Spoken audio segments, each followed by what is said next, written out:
captures the depth of like psychological despair coupled with the need to perform at such a high level and just how relentless that must have been. But then also sickly as a viewer, I'm like, oh, I love this song. And I'm like, things are not going well for Elton, but for me, I'm having fun. Hello, welcome to Queer Cinema Catchup. I'm Joe. And I'm Allison. And this is a podcast where we talk about movies, TV shows, and miscellaneous topics through a queer lens. That's right. And today's an exciting episode because I finally have headphones. That's amazing. And another exciting reason is that we're having a double feature today. Oh, that's true. Talking about 8 Mile and Rocketman. Both music picks. Mm-hmm. And we thought they'd complement each other, and also we'd find ways to compare and contrast the two. So we're very excited to talk about it. And the reason we decided to do this is a few weeks ago, our friend invited us over for a Detroit-themed party to celebrate all things Detroit. And so we decided to watch 8 Mile. And then as we were riding home, we were like, hey, there's some subtle, very small plot points that deal with queerness in 8 Mile. We could talk about this in the podcast, but it's not really enough to devote an entire episode to. What if we did a double feature? And then I was like, oh, my favorite music biopic, Rocketman. We realized we could do a Rocketman 8 Mile double feature. It was sort of a silly idea. And then we kind of realized that there's actually a justifiable reason to pair those two movies because Elton John and Eminem actually have a friendship and a relationship that is something we could talk about. And they performed at the Grammys together, didn't they? They did. And at the end of that performance, they did something very remarkable. What did they do? They held hands. That's amazing. Yeah. What year was it? I don't And who know. asked who to be in the performance? I don't know. Who won Album of the Year? I have no idea. Do you know any of these things? If I were to guess, I think it was Eminem's second or third album that was out. Okay. Because it's the song Stand that they sung together. Oh, second or third album. Yeah. Wow. So that was pretty early into his career. Yeah. But I mean, all of his major hits came from his second and third albums. Okay. See, I'm glad that I feel like you're going to know more about Eminem than I am. I mean, very limited. After we watched 8 Mile, I was really curious because his newest album also came out, The Death of Slim Shady. Right. What's the review site that is really harsh? Pitchfork. So I was really curious because the friends we were with were like, yeah, the Death of Slim Shady album's out. It's doing really well. It's like performing really well. And it's getting really critically acclaimed. So I was really curious. So I went on Pitchfork and the album didn't score very well. Yeah, if you asked me about Eminem prior to rewatching 8 Mile as an adult, I would have said, oh, he is a rapper who was famous when we were kids, who doesn't really.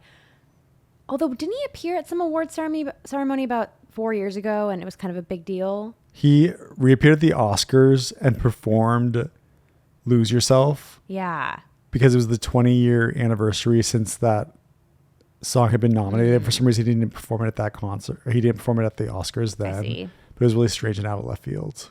We'll have more to say about Eminem. Elton John has come out with a lot of albums too. He has I would say he has more than 20 albums. That's a lot. And not even compilation albums. A lot of them, I think, are original albums. And I would guess, and we'll go into it, because just the record label at that time just had so much. They were just trying to pump so much music out of him that I think that's why it was happening. Wait, what was your guess? 20 plus albums.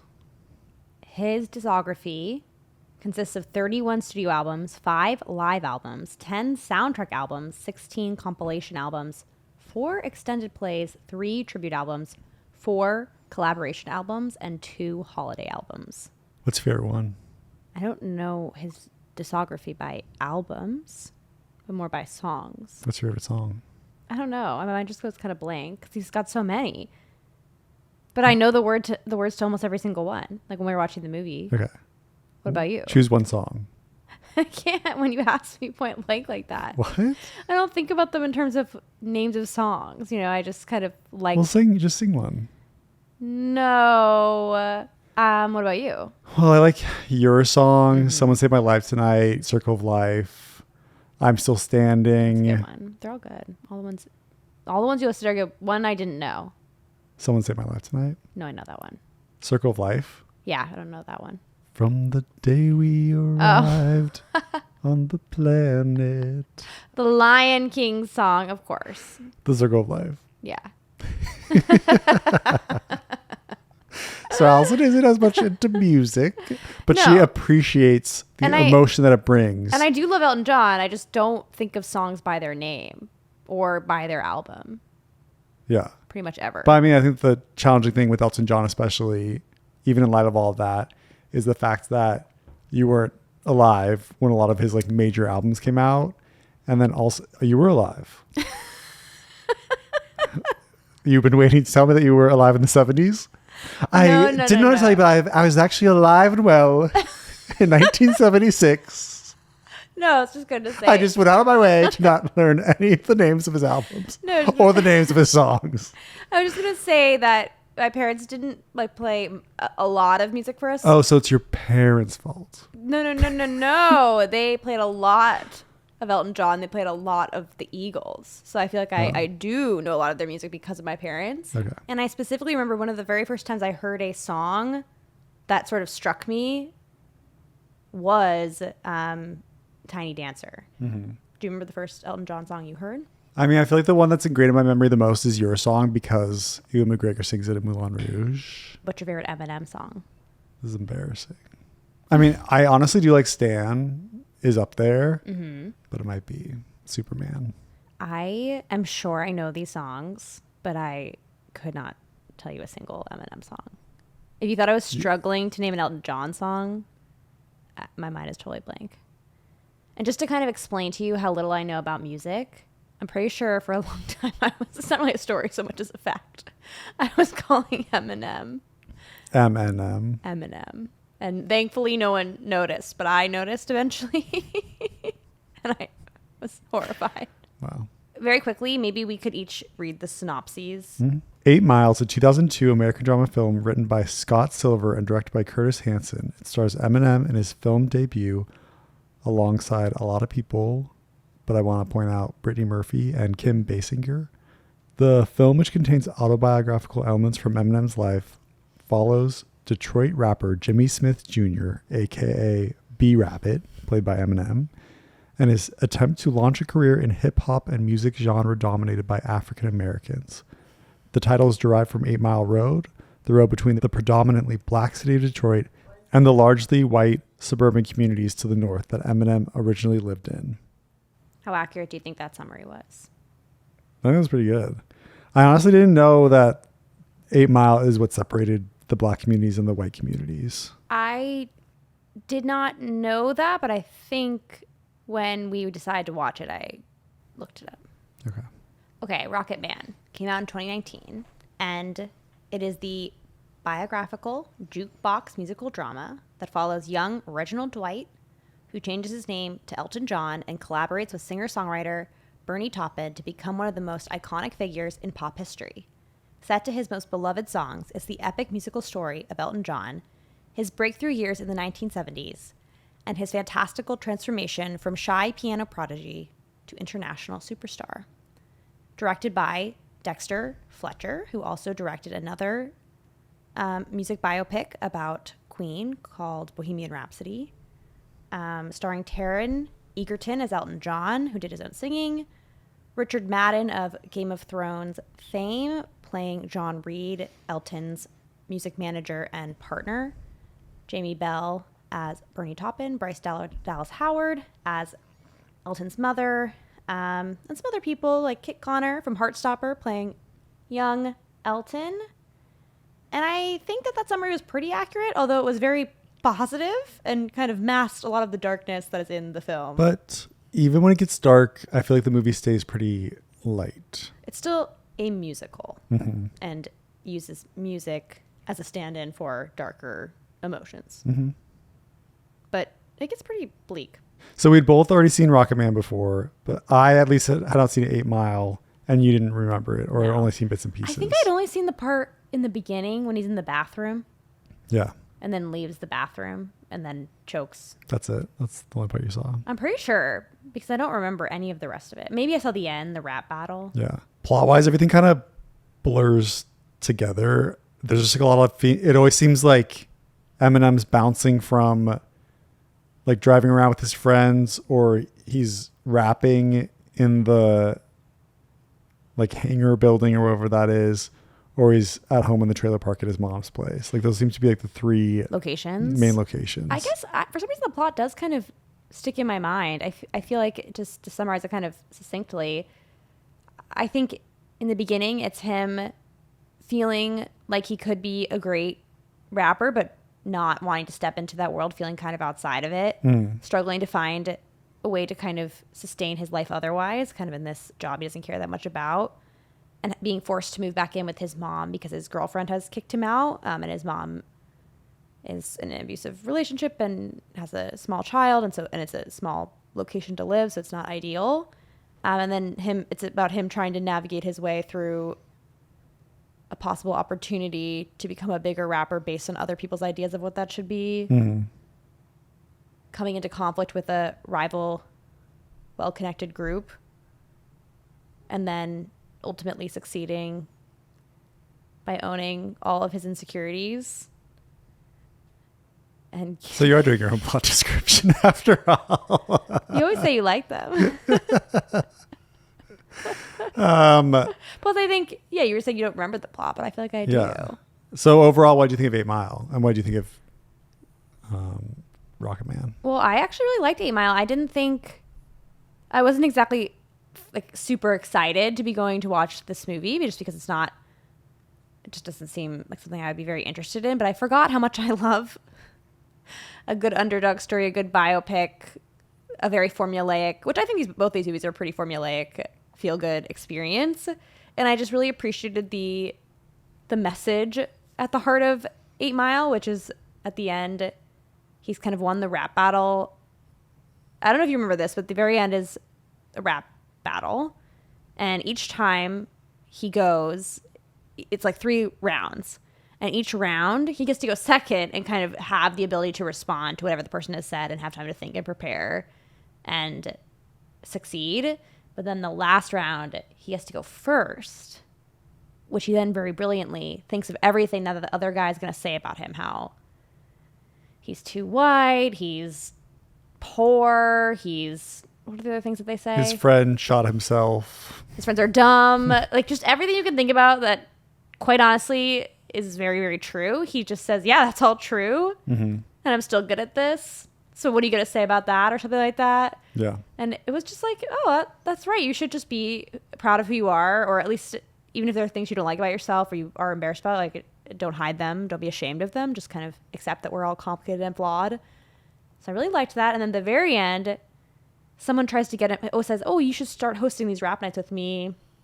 And he goes, no, I don't think so. I think I need to do it my own way. Again, kind of suggesting that embracing your unique path forward in life is the best path to success and happiness, and not looking sideways. My interpretation of the ending, though, is that he ends up quitting. Really? And going back to his job. What? That's not my interpretation. That's what I got. Because he also really starts to write toward the end. I sort of thought he was kind of committing to the creative process and to the stability of a job and showing up and doing the things you're supposed to do. So he'd continue doing his job with still pursuing. I think so, but let's see what Wikipedia says about that. What did you think of 8 Mile? Going into it, I thought that Lose Yourself was the performance he did in the finale, which would make no sense of why he would have a pre-written song to perform at the rap battle. But I think what's really interesting about that, finale, it's like we have a lot of those movies, right, where it's leading to a big final battle, or especially in the arts, a final big performance that's supposed to not only wow the audience in the movie, it's supposed to wow the audience watching the movie. So you have 8 Mile, the whole movie, it starts out with Eminem basically choking up and not able to, he is rap battling with someone, totally chokes up and runs off. Can't respond. He feels really cowardly, and he's kind of ashamed about himself, and that kind of hangs over him the entire movie. And then so you're you're anticipating this whole movie, how is he going to rise up to the occasion to do it again? And I think he's had some opportunities throughout the movie to rap battle, some friends like me in a garage.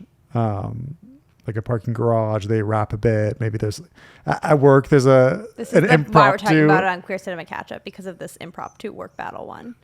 Because remember, Oh yeah, there's a woman who's rapping and she's pretty good, but then some like jerk coworker. It's kind of, I don't know. At my workplace, people don't break into song or do anything like this. I'm kind of jealous. So it's kind of fun that they spend their. I'm sorry, you're saying you wish that your coworkers would break out into rap so you could rap battle them? That's what you just said? I just like the creative energy. I like the creative energy.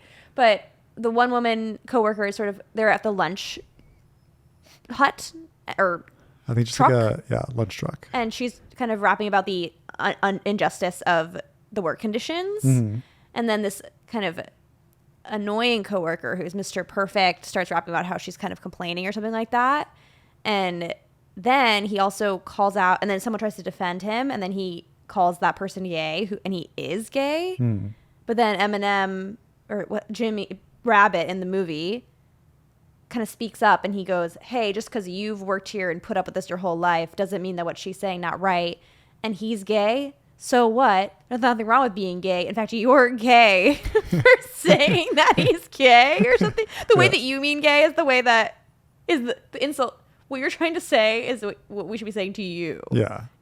So it's kind of strange because it still uses gay as an insult, but it sort of tries to separate it from the identity. Yeah.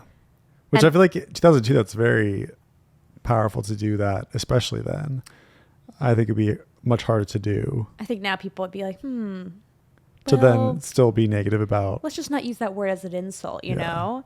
But then at the end, I think you might actually be right, because the last line of the Wikipedia page is, or the synopsis is, after being congratulated by his friends, Jimmy's offered a position by Future to co-host battles at the shelter. Jimmy declines, saying that hosting is Future's thing and he needs to do his own, and leaves to return to work. Yeah. So I think you might be right.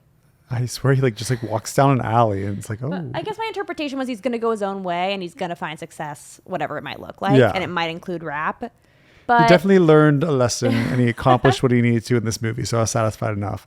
But wait, really quickly before I want to close the loop on the gay character, unless you want to wait. I mean, we're actually in the loop of my loop, but sure, close the loop. Go for it.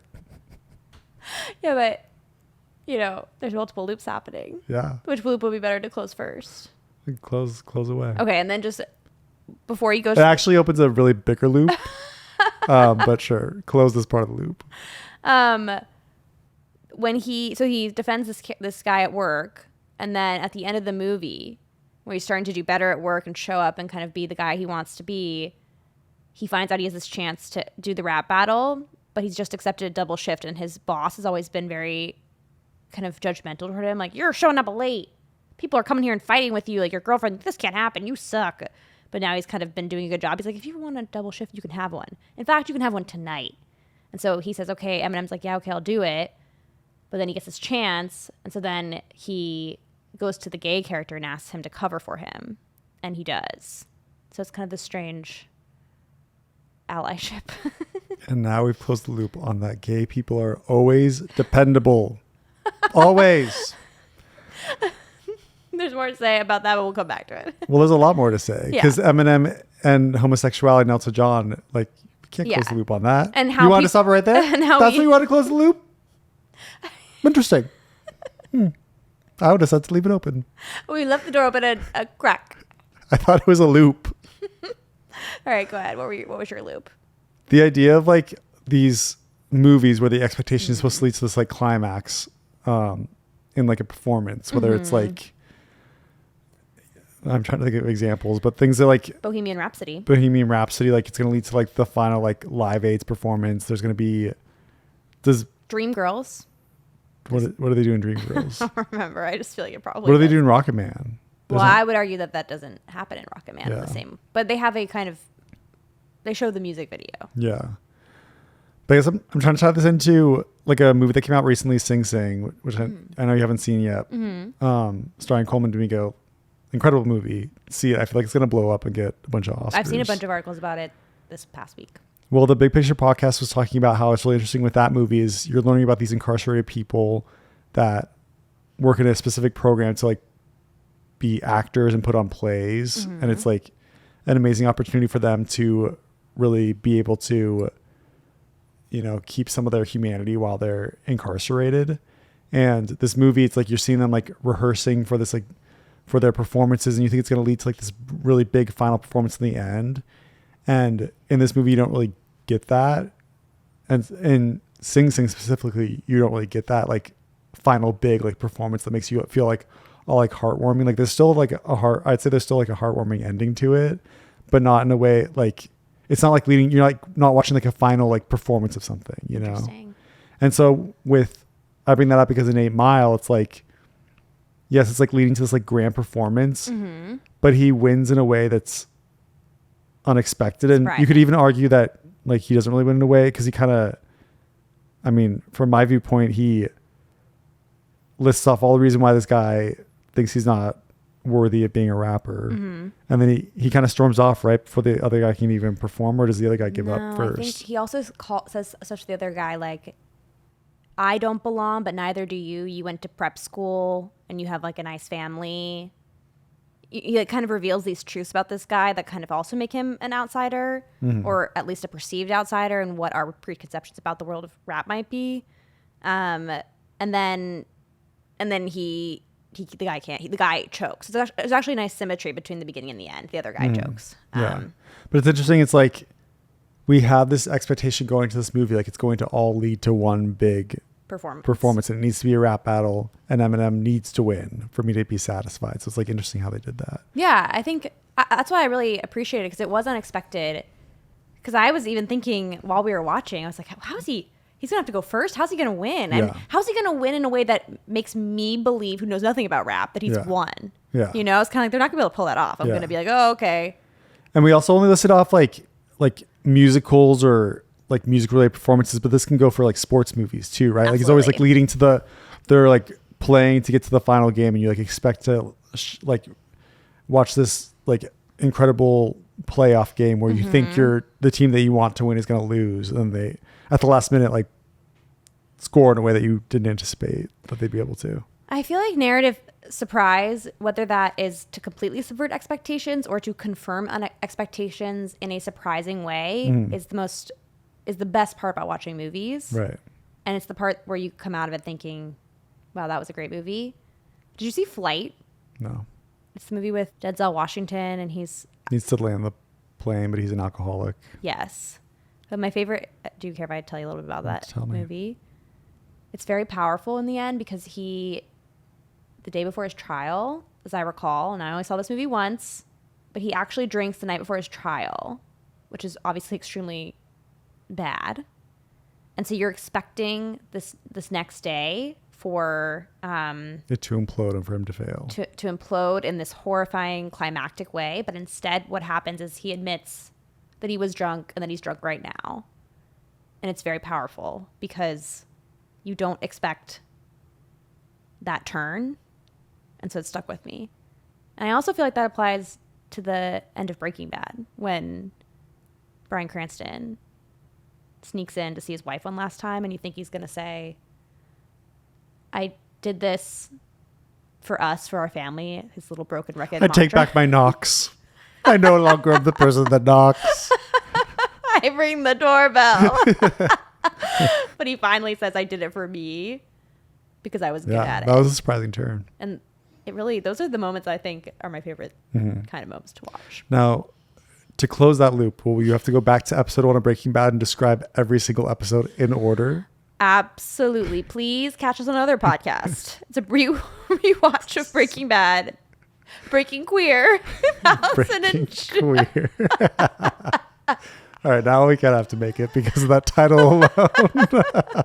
Okay, so what did you think? What about for Rocketman? What were your kind of overarching impressions, thoughts, feelings? Well, to just already compare the two, 8 Mile covers a lot less time than Rocketman does. True. In the grand scheme of things, I enjoy the music of Elton John more than I enjoy the music of Eminem. Right.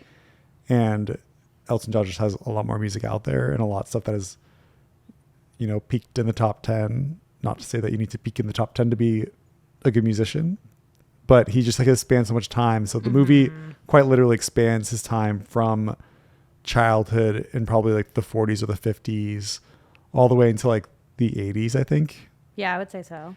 And so, I mean, it's a musical. It's a musical. There's like music in 8 Mile, but I would not describe that movie as a musical. Agreed. It was described as a drama on Wikipedia. Oh, so Wikipedia agrees. Mm-hmm. Rocketman, my second viewing was a delight. I was going for a few runs and I just like had to play not only Elton John music, but the soundtrack specifically is really good. I was listening to it today too. And it's an amazing movie. And maybe another element that's sort of making it stand out for us is Elton John was involved. They both were involved in the production of these movies, which are about their lives. But Elton John is, how old is Elton John? Do we know? Probably in his 70s. He is 77. So he's probably in his early 70s when this came out. And so there's this kind of, it's this big sweeping movie about his entire life. And he kind of knows how this very particular story ended because he's already lived it. You know what I'm saying? Whereas when Eminem made that movie, he was still pretty much, it was closer in time to that period of his life. It was the height of his fame when that movie was coming out. So it's kind of a different perspective. It really is. But I still think he showed insight. I think he did. He didn't paint himself as perfect, a hero at all times. Yeah. There were imperfections there. So I was really impressed with Eminem's acting. So was I. Yeah. But you remember that part? That just came into my head. Remember when the whole movie, there was that one scene, and I was so shocked because his hair was brown. It was like black. It was black, and I was confused. And then I realized he'd been wearing he'd been wearing a beanie the entire movie. So I remember I said while we were watching it, "This is the first time we've seen him without his beanie." I think you're talking about like acting performance and stuff. You are talking about a visual it was just really sight shocking. Of his hair. But no, his performance was great. Yeah. Brittany Murphy's also in this movie. And it got to the point where all of us watching this would just laugh every time she was on screen because her responsibility was to just stare seductively and compliment Rabbit every time that they did something. So it was like, what'd you say? Like, you're an amazing You're so rapper. good at sex. It led to that. But she started out with less cringy ones with that. Like, they literally have like sex at his work and in the warehouse. You're so good at sex.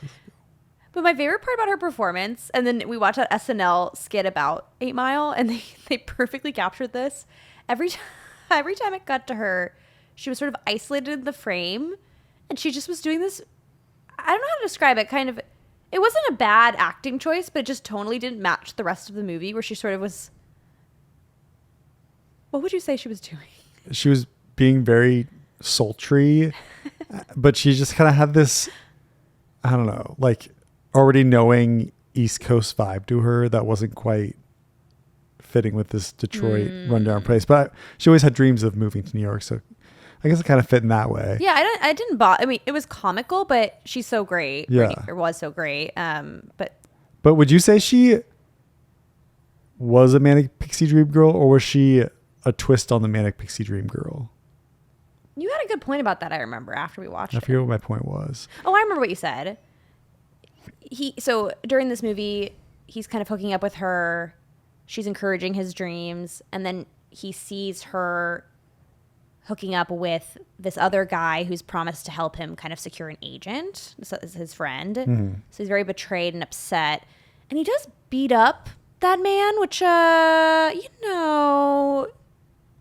cheating, not good. Beating people up because of it, also not good. That part was a little intense for me. But then you made the excellent point that when she is there during the final rap battle, and they still have this kind of. You want to do that on camera? I'm not gonna do it on camera. Not doing it on camera. They would do that as a greeting. He understood that his idea of who she was, or that he was looking at her to prop up his ego, and he was going to let it go. Do you know what I'm saying? He said something like that. I think it was more the fact that Brittany makes it known that she has dreams of moving to New York to become a model. Mm-hmm. And I think there's this whole storyline that's having off screen that we don't see, where she's constantly pursuing her dreams. So she's with Eminem. She's really excited by him because he's a very talented artist. What her real feelings for him are are kind of unknown to us. Mm-hmm. But I also think she's just one of those like free spirits too. But I think she's always like, I think her main goal is to move to New York. So she's kind of different in how Manic Pixie Dream Girl, their purpose is to serve the main character and help them realize something about themselves. Whereas I feel like Brittany kind of had her own trajectory, but in a twist, and why I still connected to the Manic Pixie Dream Girl is because in a way, the heartbreak that he felt with her was just like another kind of step, another notch in like the pain that he was feeling anyway. Yeah. That's why she hooks up with the guy, because he's also helping her with his model dreams. But I suppose there's something about how, because in life, like people do teach us lessons, right? And we can't help but kind of, the people we come into contact with, they're their own people. They're on their own journey, but they're all part of our journey. So in terms of storytelling, it kind of makes sense that happens. But maybe in Manic Pixie Dream Girl stories, it's just so weighted to one side. Yeah. And here I didn't really I felt like it was more balanced in that there wasn't so much narrative weight on her. There was so much else happening in the story. It made sense to me. Yeah. It's just like when they would have her come up, she was extremely sultry, and she was always by herself, and she was always just like, yeah, she was always wearing the she'd be wearing like the skimpiest outfits, but then she'd have like a scarf. It was like this jacket. It was this red cool jacket. It was like burgundy, I think, and it had like fake fur all down the front. But then as the movie went on, she was always wearing it. You realize she was wearing no shirt underneath it ever. She had a few outfit changes though. She wasn't always wearing I think she wore a fur. lot. She wore it a lot. But I mean, this isn't the Brittany Murphy corner, but I love Brittany Murphy, and she sadly passed away. Very sad. And I think there was something too around that time.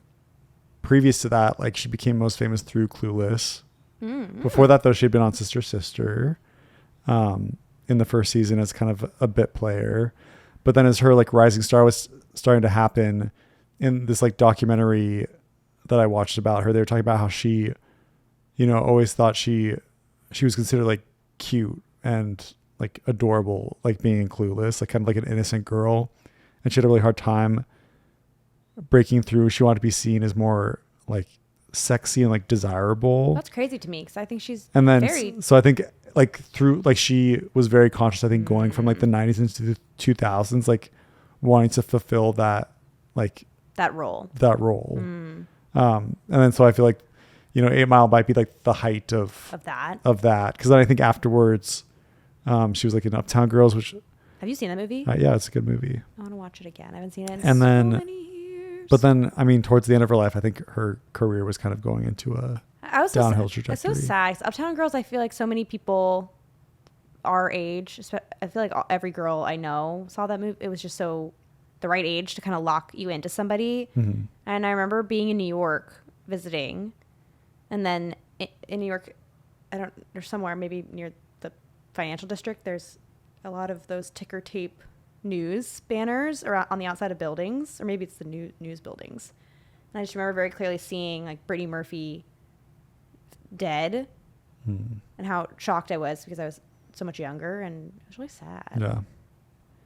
That could be its own podcast episode, the mystery of Brittany Murphy's death, but that is not this kind of podcast. Wait, can we watch Girl Interrupted on the podcast? Have you seen that movie? Yeah. Have you seen it? Yes. Oh. I was hoping you were going to say no. I love that movie. But I do think it's interesting, too, to continue to compare and contrast 8 Mile and Rocketman. While Rocketman is fictitious to how things played out to Elton John's real life, I'd say 8 Mile is more fictitious than Rocketman is. Oh, I thought you were about to say, the way you set that up, I was going to be like, no. That's completely opposite. And I think the one time where, without really knowing much about Elton John's career, aside from like Rocketman being kind of my Bible of knowing all about him, that's like my only frame of reference. I would say the only thing in the movie that really stuck out to me and seemed odd, we all reacted this way, is the time with his wife. Oh. That whole...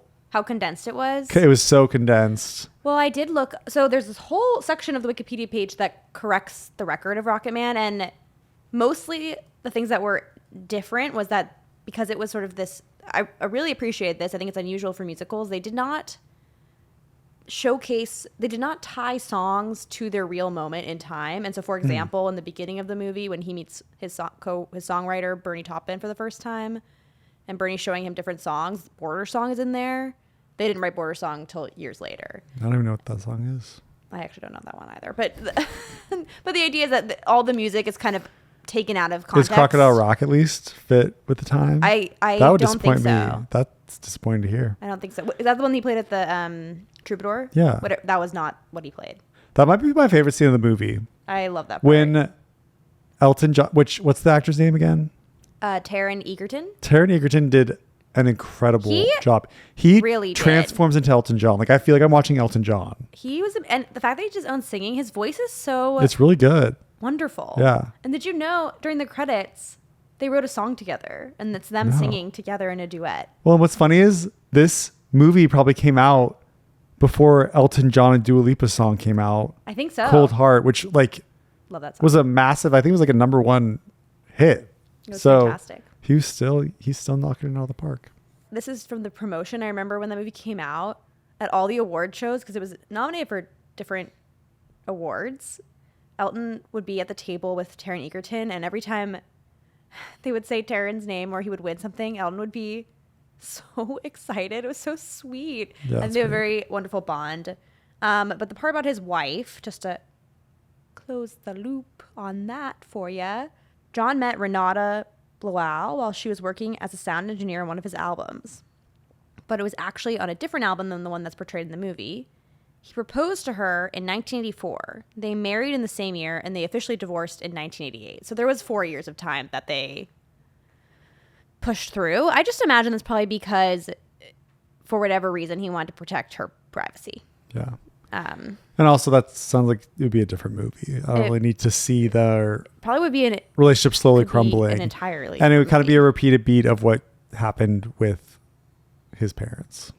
Yeah, and what I did like about how the shorthand of it, even though it felt quick, I like how you see this moment of bliss where they're getting married, and it seems like Elton's found the solution to his inner demons. But then the very next scene is them opening their separate bedrooms doors, and he's wearing an entirely rainbow outfit. Then they go down to the breakfast table, and Elton begins drinking immediitely. Yeah. It's 9 a.m. Yeah. And then he apologizes to her. It was very effective. So it just really summarizes it very quickly. Yeah. No reason to linger in the sadness like that. There'd be time for that later. Other person that he dated. Oh, yeah. You know, in the beginning of the movie where he's dating the landlady? Where she's like throwing all his clothes out the window? Yeah. So I read that woman, it wasn't his landlady, it was somebody else, like a waitress or something. Oh, I'm not sure. Somebody else. And she's upset that she wasn't in the movie. But wouldn't she have been represented by this person? Well, it wasn't really her. She was somebody else entirely. But the landlady, it makes me think of like an older person. This woman was like that's what she the was. Same age as Elton John. That's what she was, though. She was the landlady in the movie. Anyway, I thought that was an interesting fun fact. Nice. But you did kind of skirt past the like heartwarming scene where Elton. I don't want to skirt past. I just didn't think it was necessary. It was going to start another loop. So I just let me tell the loop, and then we can go back to that. Okay. We can talk about that. And so what's Elton's friend's name? Bernie Taupin. Well, it's his songwriter, Bernie Taupin. And friend. Very good friend. They've never had a fight. The movie says this. And they have 3 fights. They have so many fights. And then I saw in the fact check I did for this that they found like a letter or a diary entry that Elton has put into the world for something, whether some kind of art project or charity. And he's like, I rode with Bernie today. And they asked him about it, and he's like, I don't remember what that fight was about. I think what he means, I mean, it sounds like he literally means that they haven't been in a fight, but I think more of the spirit is, it's like, they're so close, they're basically like siblings, right? Like any fight, they can last through it. Yes, yeah. I think that's accurate. Because there's a fight that they have as Elton is kind of going through a lot of drugs and alcohol, and he's performing a lot, and he blows up at Bernie. Because he also... And then he like runs up on stage, and then he turns around and immediately is like, I'm sorry. Yeah. The Bernie's like, I know. That's really sweet. So that scene that happens where the band is like with the manager saying that Elton has a girlfriend now. And he's like, well, what about like rock and roll and the fact that you're homosexual? And then actually, he says that, I just remember he says a slur. And then, just to characterize how sweet this whole sequence is, Bernie turns to him and goes, are you? Very concerned. And then Elton says, I don't know. Would it matter if I was? And Bernie says, no, not to me. So there's always already this kind of basis of understanding and acceptance. And surprising acceptance. Okay. And then is it pretty much the next scene where they are on the rooftop? They're like, actually, I'm so glad you asked that because, and they're going through the streets and they're drunk and they're like kicking trash cans and they're being really loud. And then Joe said, God, I miss being drunk and stupid. But you agree, don't you? I do. I was like, yeah, that was fun. I miss those times. So then they wander up to the rooftop and then Elton's opening up more to Bernie. And then where I think Bernie's sort of like, you are such an amazing singer. You're so great at the piano. And Elton's like, I don't know. My hands are so small. Our manager's mean to me about it. And he's like, no, it's your turn to be out front. And then Elton like leans in. And then Bernie's like, whoa, not like that. He says, I love you, but not like that. So sweet. And then Elton kind of does a, I can only call it a bro pat. Oh, like on the back? On the knee. But it's like very bro. And then Bernie's like, yeah. And then his girlfriend calls. I think Bernie was like, yeah. He's like, yeah, man. You know, like they like that. They're kind of laughing. Yeah. And then the tension's broken by the landlady / girlfriend being like, Elton, come on. And then he's like, what am I going to do? I would not want to be in that situation. No. But yeah, and I think toward the end of the movie, we were watching with a friend, and she said, because Bernie's the one who then shows up at rehab when Elton eventually goes to rehab, and she was like, this is the true love story of the film. Is their friendship. It is. And I would agree. Yeah, I guess we haven't talked about yet, I know on this blueprint, the moms and dads. We haven't mentioned that Bryce Dallas Howard is in this movie and plays the mom of Elton John. And she's an interesting character. She plays the role of Elton can like do no right in her eyes. She like is very selfish and is always thinking about herself, I would say. So. And she kind of, I would say unintentionally, because I don't think you'd ever want to intentionally scar your child, but Elton as a child in the movie at least discovers his mom having an affair with another man who she ends up marrying. I think so. Because he's like throughout the movie. He's there. And I, like one of the few scenes I remember from this movie before I rewatched it a couple days ago with you is it Crocodile Rock song? Is that what it's called? At the Troubadour? Is that the name of the song? Yeah, the Crocodile Rock. I remember that scene when like everyone, one of the cool scenes for me in the movies, everyone like to symbolize how like Elton John is like breaking into the mainstream and really connecting with his fans and electrifying everyone. Like he starts like playing this song and then he starts like floating and then all like the crowd starts floating and they're all kind of like getting really excited and it's just like amazing to see it. That like scene really stood out to me.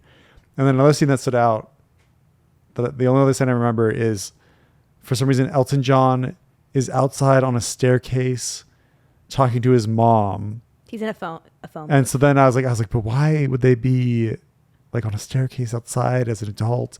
And then I realized it was like all over the phone of him being on the staircase. And this is like towards like, this is like somewhere in the second act. I would say this is probably the middle of the movie, to be honest. Okay. His manager, who's an awful man, who he's been having. They're romantically involved. They're romantically involved, but it's starting to crumble. I think the implication is that this man, John Reed, music manager, is a difficult personality who is a little bit abusive. Yeah. But I think they had a toxic dynamic. This is where I'm becoming really aware that John Reed is starting to like lose interest in Elton John, and Elton John isn't realizing that yet because John Reed's like, you have to come out. Why does he say you need to come out to everyone, but also you can't like be out? I have seen this movie 4 times, everybody. And that part of the movie kind of makes no sense to me, but I think what's happening is John Reed is saying, you cannot come out to the public. They can't know that we're together. It will ruin your rock star status. So get your story straight with all your family. So tell them the truth. You need to tell them the truth, but and then you need to tell them to shut up. Yeah. So it is a little bit odd, and I kind of wish there was more. Maybe, I think it's loosely based on his memoir. Okay. So I'd be kind of curious to... How that all went down. I just want to read about that. But yeah, it was a little odd, but led to an effective scene nonetheless. So he's already gone to his dad in a really cutting scene that might not be true. That you were telling also me. doesn't make sense because he doesn't actually tell him anything. Well, we don't see. That's true. So yeah, it's very sad. He goes, the dad has a new family. He's very judgmental, sort of like, He has oh, two you're a young- pop star. He has 2 young sons that have never met Elton before. and don't seem very friendly. Don't seem really friendly. And then the dad pulls out a vinyl and asks Elton to sign it. Elton signs it. You were already upset when he asked him to sign. Yeah, I was devastated when he asked him to sign it. It was so cold. And then I forgot that Elton starts signing to dad. And the dad was like, no, can you use my name? Yeah. To make it even more awful and then formal. Elton leaves. But I always think this is kind of interesting. He leaves and he is clearly devastated by this. And he looks out the window at the dad. And we can hear the dad yelling at the son, his younger son, to get off the grass because he has no shoes on. He picks him up. But to Elton in the car, it looks like the dad has picked up his son in an embrace that he wanted as a little kid that he never got. Oh, that's an interesting viewpoint. From Elton's perspective, it's like, they have the life I didn't get to have. Yeah. They had the love of their father. When in reality, I feel dad like is- the man is probably pretty similar. because doesn't one of the kids say, like, could I be a rock star too, dad? And that's when the dad's like annoyed and like picks him up really frustrated. Probably. But I will say that was the pushback. Everybody said that Bryce Dallas Howard's character, Sheila is her name. People were like, yeah, the lady was mean. But the dad's family, second family, said that this was not accurate to how he really was. And the dad was actually very supportive of Elton, bought him the piano, things like that. Who can say what's true? But I mean, this is from Elton's memory. And so I just feel like, we are entitled to our memories and our feelings. So I'm going to choose to believe the truth of this. beautifully said. Thank you. Everyone's beautiful and right at all times, unless when they aren't, then they aren't. When they're gaslighting and lying intentionally, that is not okay. But if you look deep down inside of them, they have their reasons of why they did things. And you just take out your handy dandy scanner to know what their intentions are. So this all leads to Elton's calling his mom, and he comes out to her on the phone. And I just was bracing because I knew it was a sad scene in my memory. And Bryce says, I know. I was like, oh, okay. Known for years. I know him for years. And then it leads to the mom then saying, to the effect of like, it's sad that you've chosen this lifestyle because you'll never find anyone that will truly love you for who you are. I think she says something like, keep it to yourself, and I hope that you know you're choosing a life where you'll never be loved. Which is so awful because then devastating. the mom is basically saying that she doesn't love her son. It's awful on so many levels. I actually remember that scene very clearly from the first time I saw it. And what's so awful about this scene is that is emotionally gutting, and he's in this little phone booth. And what we've missed, what we didn't set up for our viewers, is that John Reed's telling me he has to do this, and he's about to go perform. And then Elton's like, stop the car. I'll do it right now, and runs out. And John's like, what do you mean you're supposed to go on? And he's like, you're the manager. You make excuses for me, whatever. So then we cut to the phone booth. So emotionally gutted. He's hung up the phone. He looks completely devastated. You're right there with him. He opens the door, and John Reed's there screaming at him, saying, never put me in that position again. How dare you? And he's kind of in Elton's face, and Elton kind of pushes him away. And then John Reed punches him in the face. I forgot about that. It's so... I feel like so many times in scenes, there's the gutting, Climax and then of you get to be relieved. Like they try and bring you back to neutrality, but here it's sort of like what's that kind of... They keep punch building. you, They and keep then they building, punch you from the other yeah. side, or they gut you, and then there's a surprise attack from behind, and it really stuck out to me, and it was just... It really is smart because it from there, Elton becomes a pretty terrible person who's mean to people who care about him. Because that scene lead right into him performing. Then that's when he like blows up at Bernie. Yeah, and I think it just kind of starts this downward spiral. But because you've seen this moment, you never totally lose empathy for him because no, I never lost empathy for him. Not once. But he was being like, if you were to just show me the second half of the movie without that scene, I'd be being like, an asshole. Oh my gosh, how cruel you are and how ridiculous. But yeah, I just felt like the familial dynamics, even though it's so musical, it still felt like psychologically kind of rich in a way. And it does kind of end in a little bit of a silly way, but I still found it moving where it's sort of him throughout the whole movie. Actually, I kind of remember when I first saw this movie, the very beginning, when she shows up at rehab and he's in his stage costume, and it just seems a little bit off, kind of fantastical, which is the point. It's supposed to kind of setting up that fantasy element of the movie. And he like almost immediately breaks into song. I was sort of like, I don't know about this. But because they set it up so early, I ended up really enjoying that they had this kind of interlude where they would cut to the therapy room where in the future he's talking about his past, which is sort of the way they're allowing us to go back in time, I guess. And as he's telling the story or giving insight into what's going on in the present in rehab, he's taking off elements of his costume and kind of stripping down to the real him beyond the costume. And anyway, at the very end, this kind of motif of therapy, imagined therapy, is kind of taken to its extreme. Where he's kind of come to new realizations about himself. He's no longer wearing a costume. He's matching everybody else in their kind of sweatpants rehab attire. But then all of the people from the movie, like his mom, his dad, John Reed, Bernie Taupin, even his childhood self appear and begin kind of talking to him. And it's sort of like him talking to his different ghosts or the different parts of himself. And it kind of felt like therapy in 15 minutes, like years of therapy in 15 minutes. Do you know what I'm talking about? Including hugging your own inner child. Yeah. But you didn't like that? It's not that I don't like it. I just think it felt a little quick. I don't know. Like emotionally, I was like ready for it. Mm-hmm. Kind of like, I mean, like, do you really want to sit through? No. Like because it's like back to kind of how they glossed over his like marriage. Like the marriage, I think was much more like intentional, like that was like much more effective than the therapy scene with like all of his family and all the resolution all at once. I guess maybe it's like pick one, like you're gonna try to solve all of these, like that's a lot to do in one scene. But I don't know. I love this movie. I'm not gonna say it knocks it down a peg for me, but it is the only scene in the movie where I'm sort of a bit like, oh, this seems a little bit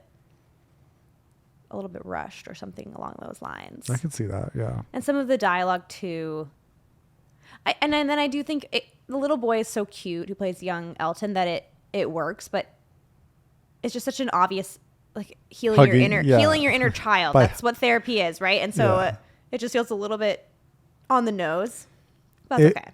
I forgive it. It's on the nose, but I still liked it. I liked it, and I don't want to see it.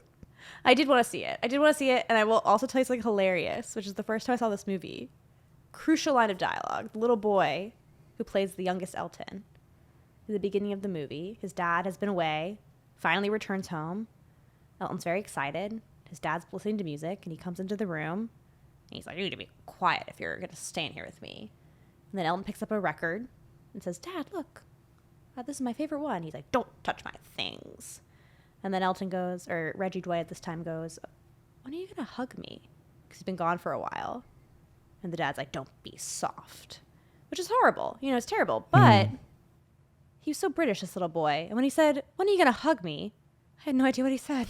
I had no idea. I didn't hear that dialogue. Like, how'd you know? Because I saw it a second time. And then that made the hug at the end stronger for me. Because when the little boy says, when are you going to hug me? It's kind of speaking to that first wound of the dad not being affectionate or present for him. I'd say maybe a movie that did it even more effectively for me is in Harry Potter and the Prisoner of Azkaban. I love Harry Potter. When Harry Potter is about to get attacked by the Dementors by the lake, and then a glowing light shines, and he thinks it's his father's wand saving him, only for him to realize that he's gone back in time and saved himself. I just like got chills. You're making me cry. Thinking of that. That's J.K. Rowling. What are you doing? What are you doing? Have tarnished a legacy of goodness in your work and movie messages by being a horrible, awful person. But anyway, which I need to say because before J.K. Rowling became a TERF, I was a member of Masterclass, and they emailed people who were signed up for Masterclass, and they said, "Hey, we are trying to get new people to make classes, and we're reaching out to our subscribers to see if people would like to be involved in kind of a video campaign for a very special person we're trying to reach out to, J.K. Rowling, and we want you to provide a 1-minute video where you tell J.K. Rowling what it would mean to you if she did a masterclass." And I was so excited to get this email. I was like, oh my gosh, I'm gonna get to explain in 1 minute what Harry Potter means to me. Oh my gosh, I spent way too long on this 1-minute video. And I sent it off to Masterclass. I don't think she ever made a Masterclass. And I just live thinking about how I made this glowing video about J.K. Rowling. It's somewhere out there that someone could pull and take out of context. But who and why would they ever pull? They wouldn't. That video. But I'm like, oh. Well, they probably take hundreds, if not thousands of submissions. I mean, absolutely. But I still don't like it. But yeah, Harry Potter, it's so well plotted. And that's a really good example. And it's really moving. Yeah. Because I guess in the end of the day, we always have to save ourselves. Yeah. Whether we're Harry Potter or Elton John. But I also think maybe both British. Maybe Elton didn't really save himself, because I feel like the message of the movie is that he finally asked for help. And he finally admitted he needed help. And that is what saved him. Don't you have to be the one that makes that decision, though? True. So in a way, he saved himself. I feel like it's Bridesmaids, where the scene with Stop hitting yourself. No, Kristen Wiig. And what's the woman's name? Yeah, when she's like, I think, people never really change. Rose Byrne. It's like, sometimes they do, but sometimes they don't. But actually, sometimes they really do. We need to do that movie on this podcast. I would love that. I love that movie. That might be like the funniest movie I've ever seen in my entire life. I think you're probably right. I don't think I've ever laughed so hard. It's also exactly our humor. What I love about Rocketman, and I do know it's just kind of a very it's straightforward biopic, but it's also not, because what I like about it is I think I saw Taron Egerton was quoted saying actually I wrote it down. He called it an epic musical fantasy.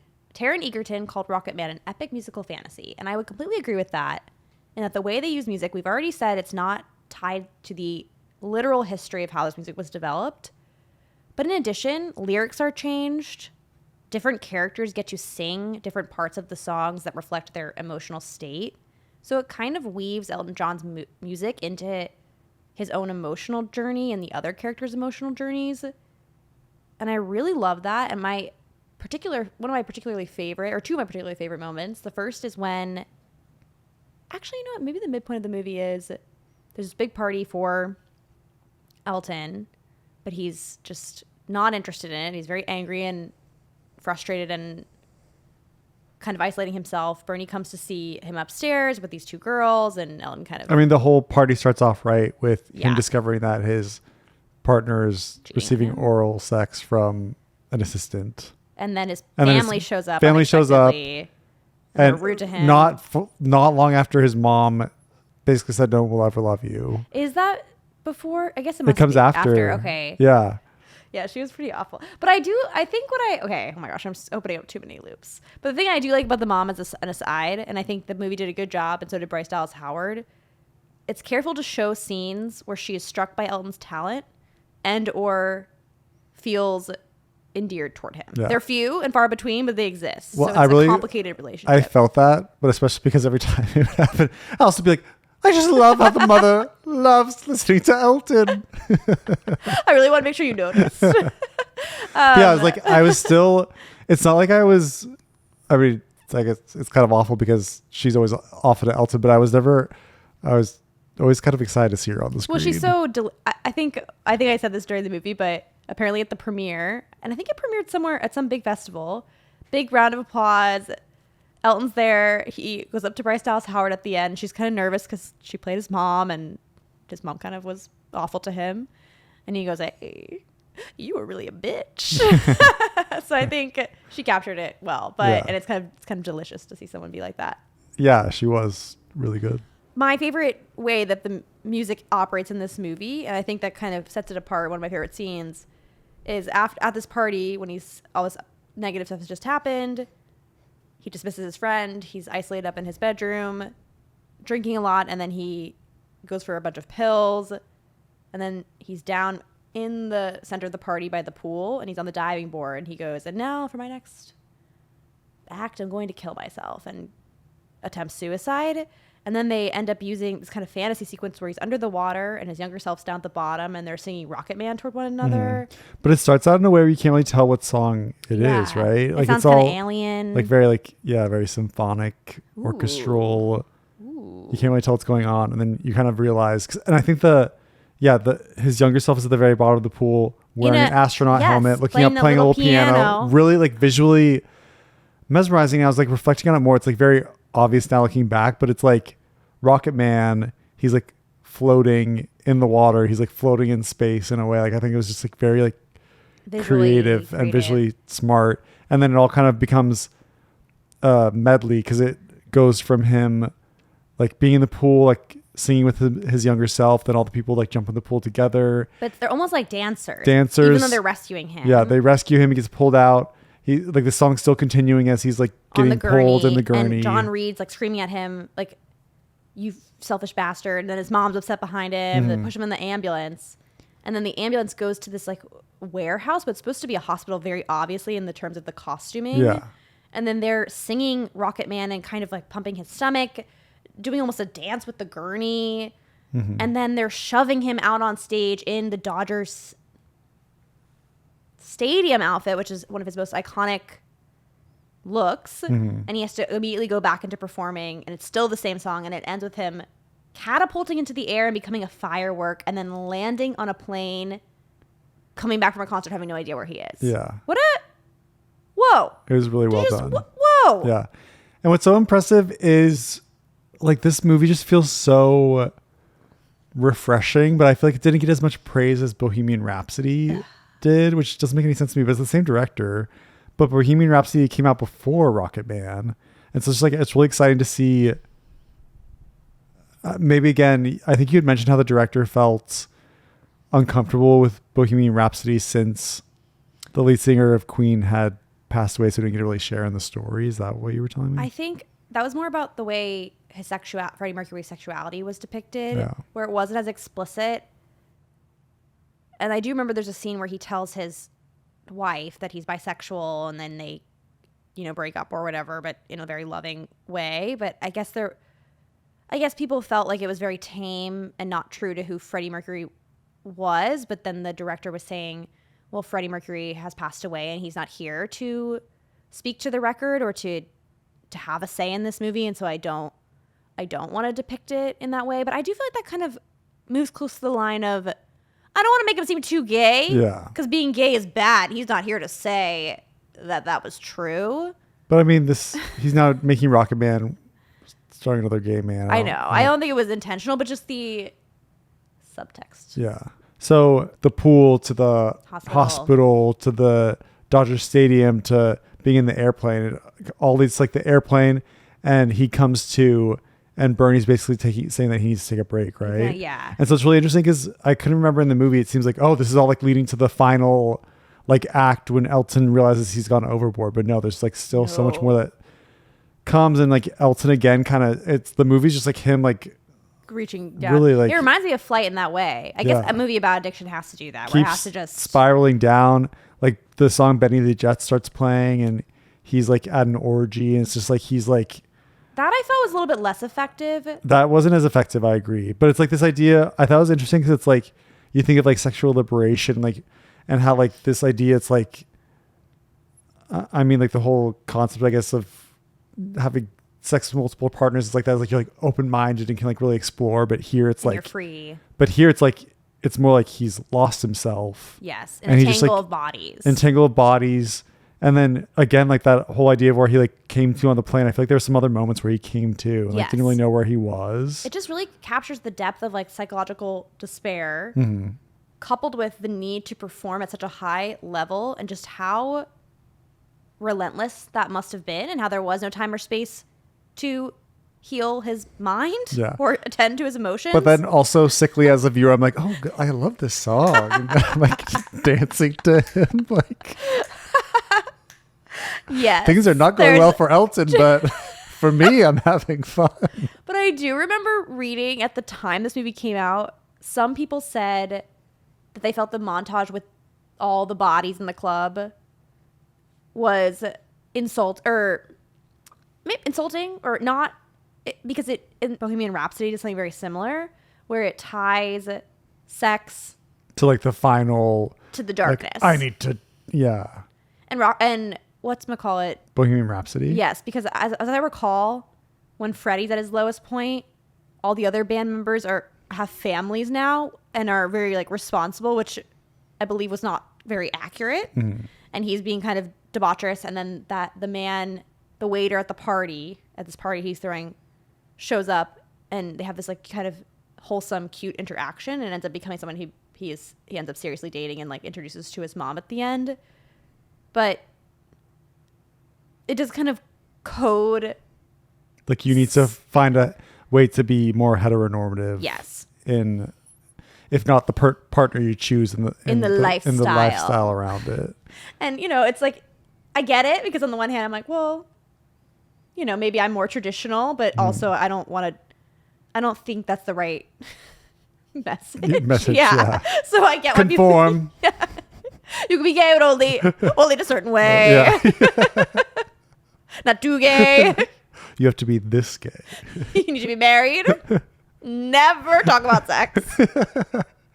Ever. Don't talk about it at schools, even though we talk about babies. What are you launching into right now? Like the idea that like if a gay teacher is to mention his husband, people might freak out about that, whereas like I remember in middle school, my teacher was getting married or having a baby. We were all excited and talking about it. It's the same thing, and people view one as bad or corrupting and the other as fine, and doesn't really make sense. Yeah. Doesn't really make sense. And I'm tying this back to Rocketman and the way that scene was sort of, some people had a problem with it. I more had a problem with it because I just didn't feel like it just wasn't as effective. It just kind of was like there was some flashbacks, other moments in the movie. It felt less elegant than the Rocketman sequence. That's really that's a description. It was less elegant than especially the Rocketman. And I feel like it happened not too long after that scene too. So you're like immediately comparing the two. But then the third one I'm thinking of, it was effective, which is the yellow brick road sequence where I loved that, which is the horrible scene where he's at dinner with his mom and she's asking for money because she's found a house that she loves. He's like, why do you want to buy this house so far away in a different country? And she's like, because of you, I can't. Or the stepdad he's like, because of you, she can't escape you. All you the know press about your drugs and da-da-da. And then does she like, is he like drinking heavily? Yes. And then it kind of blurs and now he's like at dinner with Bernie at the same restaurant. She says something to him too, like, everything was always easy for you. You never had to work hard. Basically saying it's not like he just was naturally talented. Sat down at the piano. And he had to work for any of it, which is such an awful thing to say. And then says, I should never have had children. Just like, lady. And then he stumbles into the bathroom and there's some kind of a cool mirror shot, I think. Okay. And then but then it blurs and he's back at the table in a different outfit. With Bernie. Which you haven't said something that you got very excited about when we watched the movie. Allison lost her goddamn mind. She's like, that hat. Oh my God, that hat. He was wearing the hat with his parents. He's wearing a cowboy hat with Bernie. But the hat I liked with his parents, or his mom and his stepdad. He's wearing this beautiful hat. Sparkly, black. And it has a certain name. And I was trying to get Joe, my friend, to tell me what the name of the hat was. And they didn't know what I was talking about. I said, look at that hat. Don't you know what it is? Don't you know? And neither of us. had any idea or really cared to find out what the name of the hat was. But It's Allison, a fez, everybody. He was wearing a fez, and it was great. do you have any fezzes? No. You said it was a beret, and I was I mean, it was like the not general. a beret. It's like the idea. I knew it wasn't a beret, but it's the closest thing that I could think of.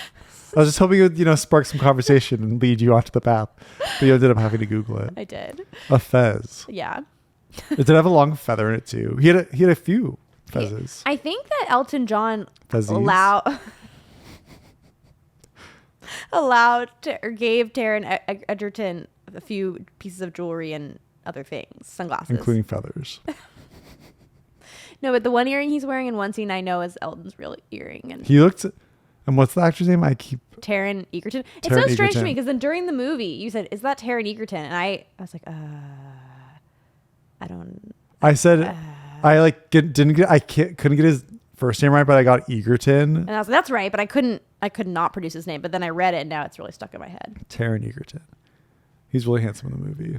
He was. And I loved all of it, like the looks, all the fashion choices. Him with the earring looked really good. Looked good. Him with the fez looked really good. Like the devil rainbow costume, like it was just like so It was all fun. great. He just like pulled all of it off so well. He really did. Really transformed into the character. And I feel like if fucking what's his name gets recognized for an Oscar nomination for Freddie Mercury, I feel like Was he Taron nominated? Egerton should have been nominated for Rocketman. I don't think so. I think he was nominated at least for a golden. I think he won the BAFTA. Here, let's look that up. I don't think he was nominated for an Oscar. But I just have a very clear memory of watching the award show, and Elton was at Taron's table, and when his name was announced, Elton was like really sweet and like really cheering for him, and all I can say is Taron. All I can say is Taron. No more, no less. He's Welsh. I didn't know that. Okay. Egerton won a Golden Globe for his role in Rocketman. He also garnered a Grammy Award nomination for his work on its soundtrack. He's been nominated by the British Academy of Film and Television Arts for the BAFTA Rising Star Award and the BAFTA Award for Best Actor in a Leading Role. So he did win the Golden Globe. But he wasn't nominated for an Oscar, which is what I initially brought up. No, I'm sorry. You're right. But yeah, we've talked so much too about like Bryce Dallas Howard in this movie. I would like to bring it back a little bit and talk about Kim Basinger, who plays Eminem's mom. Yes.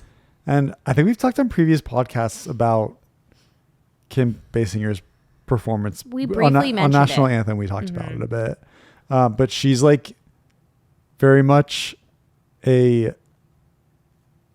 would you describe, not unsympathetic, but it's like, No, not at all. they are awful mothers, but told in a compassionate way. Is that more correct? I guess, yeah. I think she is dating his high school classmate. So already that is interesting and strange. And there's something economic going on where she doesn't have enough money for the rent and isn't doing anything about it. They're going to be evicted.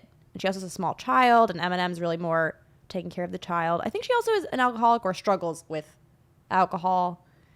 And the boyfriend is abusive toward her, which is horrible. And she's just not very capable of taking care of her younger child or being there for Eminem either. She's really hanging all of her luck on winning at bingo to be able to save. But then she does win a bingo. That's really sweet. But then they just have these moments where they interact, and she makes him.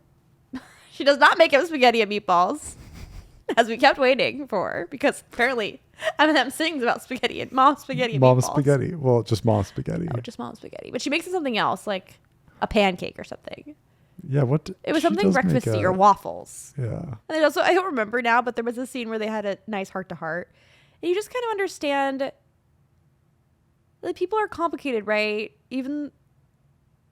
She's so, like, Kim is so affected by poverty and just, like, so trapped Yeah. in this trailer park, inescapable, trapped with a horrible partner, financially not in a good place, psychologically not in a good place. Whereas even if like Elton John didn't like make it as a like big performing artist, like I feel like Bryce, they always seem to be like in a middle class home. Like she seemed much more financially and emotionally secure, if just not emotionally not actually emotionally secure. No. Financially secure, but kind of like emotionally unaware of how her actions were affecting her child. I think so. And I think there's this element of the dad doesn't want to be married to the mom. Mm-hmm. And the mom is using Elton in the beginning when he's little. She's like, do you even care about your son? Kind of using it as a stand-in. Do you care about us? Do you care about the family? Do you care about me? Yeah. And then when he's older, she also says in that dinner table scene, she says something like, he's like, what did you ever have to give up to his mom? And the mom says, your dad, because of you. So the implication is that Elton was the chip that she used to emotionally try and get something out of the father, and then the fact that didn't work, he's the reason she didn't have the love that she needed. And I'm sure it's more complicated than that, and the dynamic they had probably wasn't like healthy or good for them, and just like unfortunately, how awful to pit your child against your husband. Yes. Yeah. But it felt very emotionally real. Mm-hmm. And what I really appreciated about that dinner sequence, when they do swoop back around to Bernie and him and they have that argument, then the yellow brick road. Yes. Oh, that's why we started talking about that. Okay. That loop we do need to get back to. It's very effective because Elton is sort of, Bernie's just there being like, hey, what's going on? We see him order like 700 desserts. He's like on his 400th drink. He's like, you're trying to kill yourself. What's happening here? You know, it's okay to ask for help. How is anyone going to care about you if you don't care about you? And all Elton can do is say to Bernie, you left me. You always left me. Here's all the bad things you ever did. Not listening to what Bernie's saying. And then Bernie leaves the table. And it goes from Bernie's the one singing the Yellow Brick Road, saying, I'm done. And I guess the subtext of this song is, I'm going back to the simple things in life. I'm not going to put up with this. I'm going to return to stability and emotional health. That's kind of my interpretation of it. Yeah. Then Elton goes to a concert at Madison Square Garden. And he's getting ready, and it's honestly, it is horrific to watch. It's like he is doing cocaine or contemplating doing more cocaine. He's bleeding. His nose is bleeding. He looks like a wreck.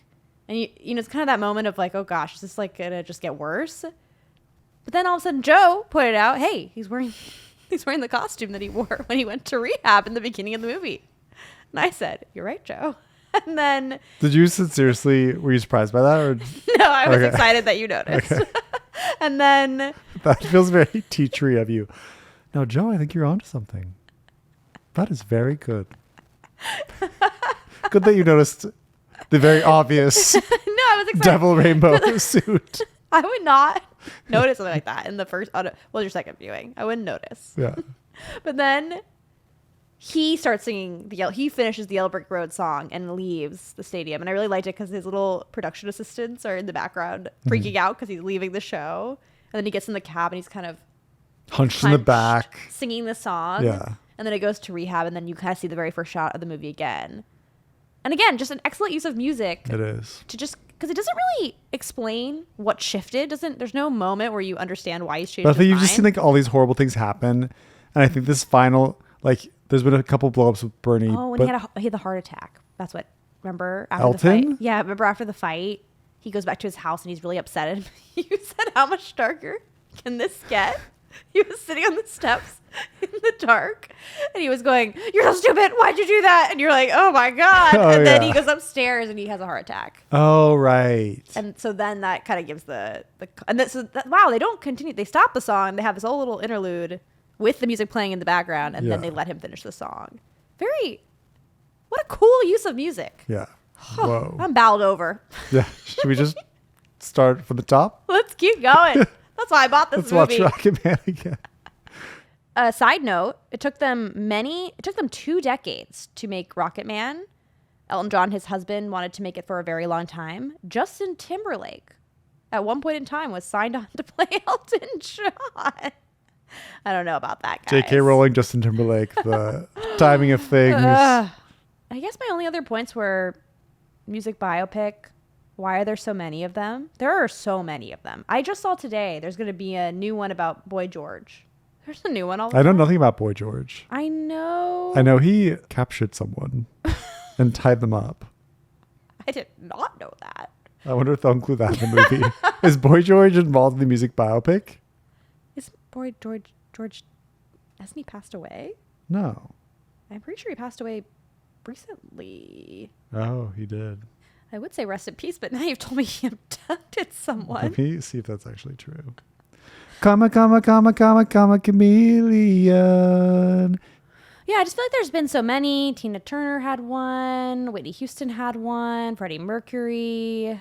We've talked about before, but the new Amy Winehouse one, which we're kind of annoyed about for multiple reasons. I feel like there has been just every year more than one music biopic since 2019. And I do love a good music biopic, but I wonder if it's something to do with the fact that at least, I don't know if the landscape is changing, but maybe the theme of entertainment for the last half decade has been IP and ensuring there's something to back it up so that people will go to the movie. And I kind of think, oh, well, this is an IP, but it's somebody people know. So they'll go to the theater to learn about their favorite musician. Do you think that's what it is, or do you think it's something else? I think there's always been music biopics. But just feel like there's so many. I'm not complaining. But you even have like what's the one, the Farmer's Daughter one back in like the 80s?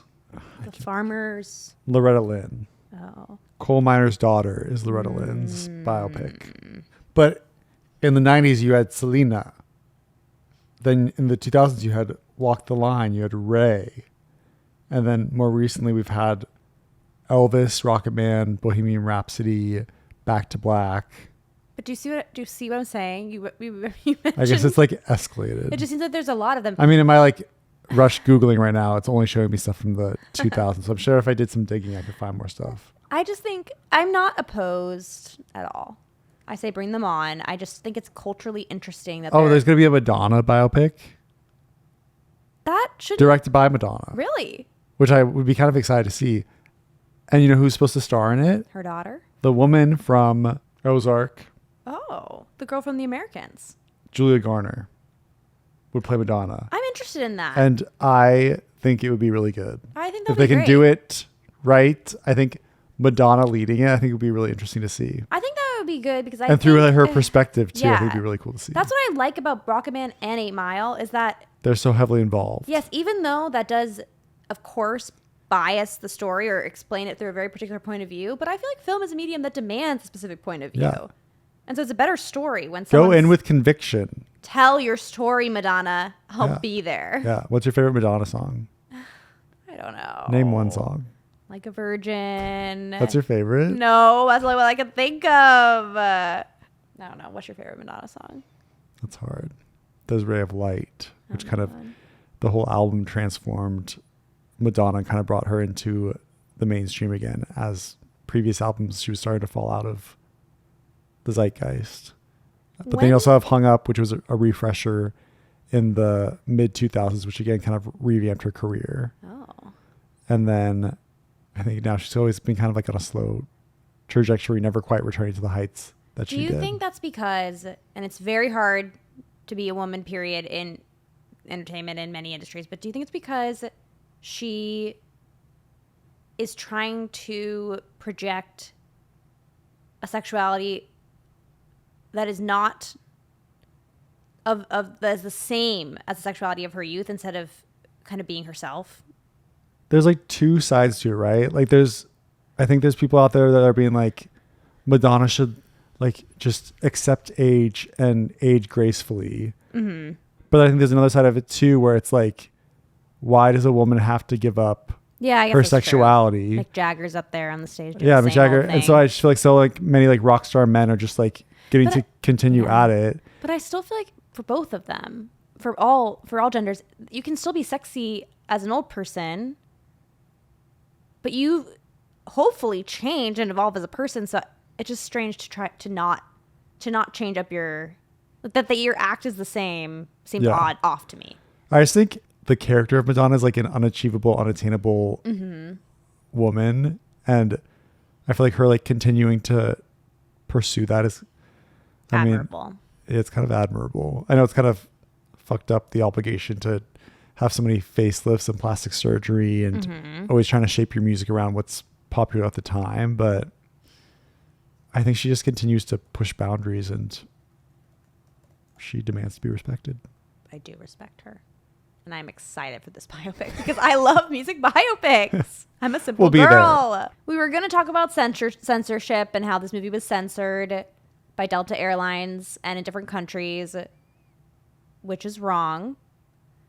But that's not very fun. We're also going to talk about Eminem and homophobia. Well, I think we should end. Okay, we're going to talk about that. And then we're going to talk about one more thing after that.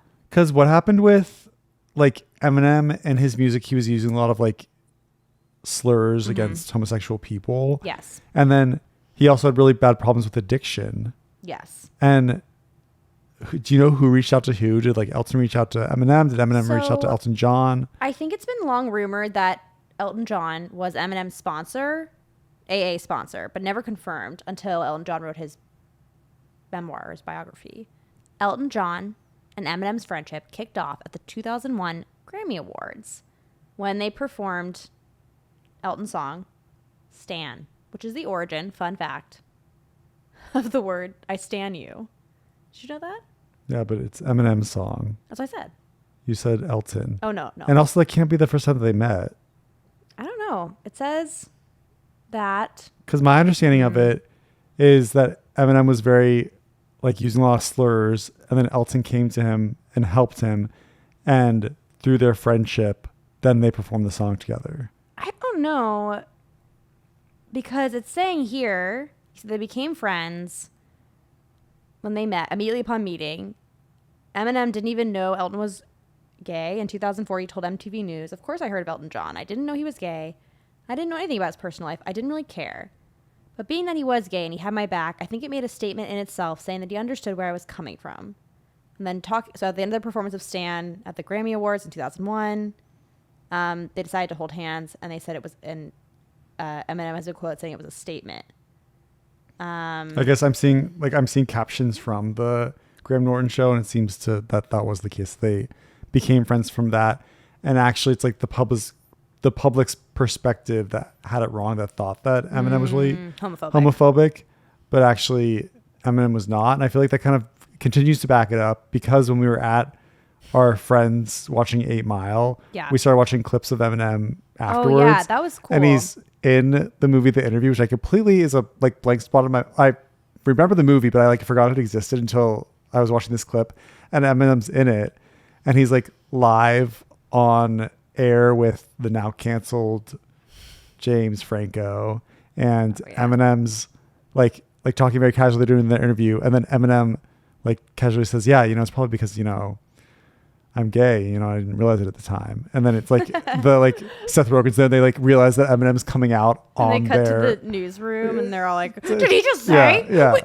don't let him get off the air. Ask him again." And then it's his PR agent comes in, tries to get them to stop the recording, and I think he's evolved on it, Eminem, and he says that, I saw some quote, I don't have it written down anymore, but something to the effect of like, when I was using that word, to me, it was me making fun of people, but not because they're gay, just because the word to me is like an insult. And whether that's true, whether he's kind of twisting the narrative to seem like he's more positive, to make himself look better.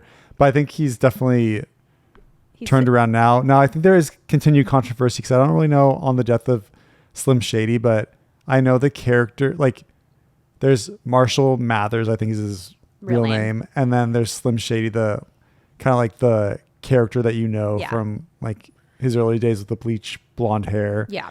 And that's the one who always kind of uses the slurs and is really insulting. And I think in the new album, Eminem again uses Slim Shady to say really like insulting things to people. But then Marshall speaks back to him. Honestly, I think that is art. I think I'm never going to use, well, that's not true. I feel like it's kind of like if I'm writing a character in a play or a script and they're homophobic, I probably will use that word, right? Even though I myself would never say it. Yeah. I just wasn't as aware when I was younger. I wasn't aware of like the alter ego of Slim Shady. I didn't realize like there's Marshall Mathers, there's Eminem, there's Slim Shady. I'm like, whoa, there's. Yeah, I guess I wasn't either. Yeah, I mean, that is the danger, right? Of putting out a stand-in for you that has problematic views. But I do think art censorship is bad in all forms. Delta Airlines. If you weren't okay with the content of Rocketman, why was it available? First of all. Second of all, you can't strip the movie of the core driving engine of this film is that Elton is closeted. Mm-hmm. So to explain it, Delta Airlines had Rocketman, but they apparently cut scenes. References, romantic scenes, everything that was at all related to homosexuality. Yeah. So that's just insane to me. Yeah. And so, yeah, that's bad. But it's also bad, we can't, yeah.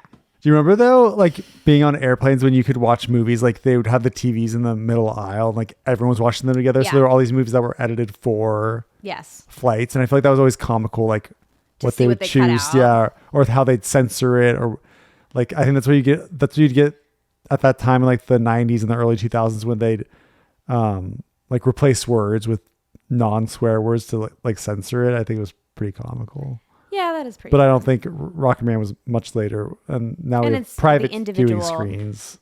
Yeah, I mean, it's always like, I get it, because sometimes you're watching something and you're sort of like, oh, this child is sitting next to me. I don't want to, or this mom's sitting next to me. I don't want to make it uncomfortable watching something. But there's nothing in Rocketman that's really that uncomfortable, or that weird, like that jarring. And if you're like going to be watching a music biopic about Elton John's life, you should probably know the anticipate what's going to happen. A huge part of his life, Yeah. We could probably talk about this movie for forever. And I would not be opposed to returning to this double feature and continuing the conversation. We could always do a part 2 of the double feature. I would love to do that. Maybe we can add never-ending parts, and we just keep adding more biopics. Yeah. Rocketman, Eminem, Farmer's Daughter, and Bohemian Rhapsody.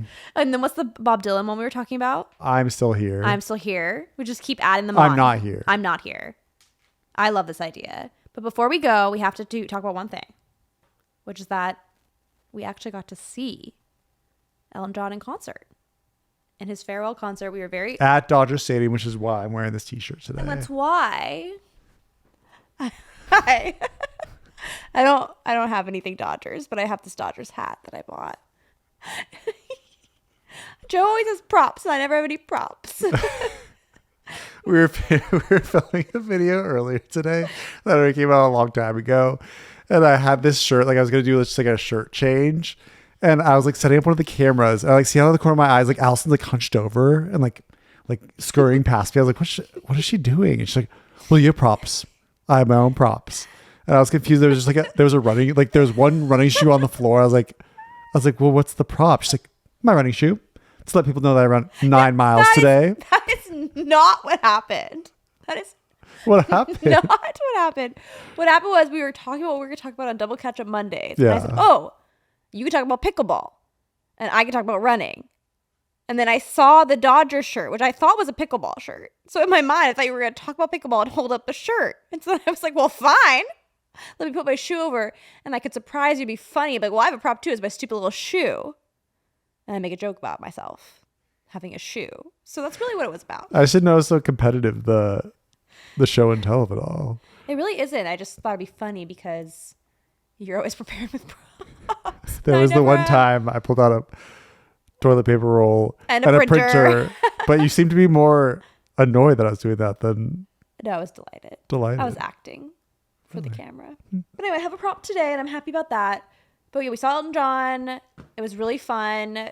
We kind of got tickets unexpectedly, which was very it was amazing. Cool. And I just remember we were going to Dodger Stadium and we were kind of late and we were like running up the big hill to get there. And I just really didn't want to miss the start of the concert, but we didn't miss the start of the concert. We were on the wrong side of the stadium though. Do you remember that? And then like the concert started right when we showed up and then we had to like walk to our seats, but we were like still hearing the music. It was still really exciting. Yeah. And then he played pretty much every single song by Elton John. And then Billie Jean King was there to accept a charity award. And it was just really cool. I felt excited because I love Rocketman so much. I feel like I saw And it's supposed to be his final tour, right? Yeah. That's his final. It's his goodbye tour. Well, because at the end of Rocketman, all the pictures like pop up of where Elton is now. And then even in that movie, it announces that he's going on his final tour. I think his tour had already started and then he extended it. And I believe it's probably because of COVID. Okay. That makes sense. But yeah, I remember when I heard that, I was like, oh my gosh, it's going to be right on my birthday. I must go. And then I was like, oh, I'll never be able to go. So it was really special to be able to go. I just truly love that movie. I feel like I saw it at the right moment in time where I was thinking about, am I queer? Am I gay? What's going on here? And I see this nice movie that's a good message. Yeah. And tells an incredible story. It does. I don't leave Eminem out too. We appreciate the comparison and contrast of the two movies. Music biopics, more. Double features, more. Yeah. I got nothing else to say. Should I double check the blueprint? No. You need to learn how to say goodbye. I gotta teach him how to say No. You want Say me- goodbye. You're leading into another thing. Okay, everybody, thank you for listening and watching. This is Queer Cinema Catchup, the podcast where we discuss movies, TV shows, and miscellaneous topics through a queer lens. Please check us out on Instagram, YouTube, where we are right now, TikTok, Letterboxd, and subscribe, like, tune back in next week, please. Thank you for listening. Goodbye. See you next time.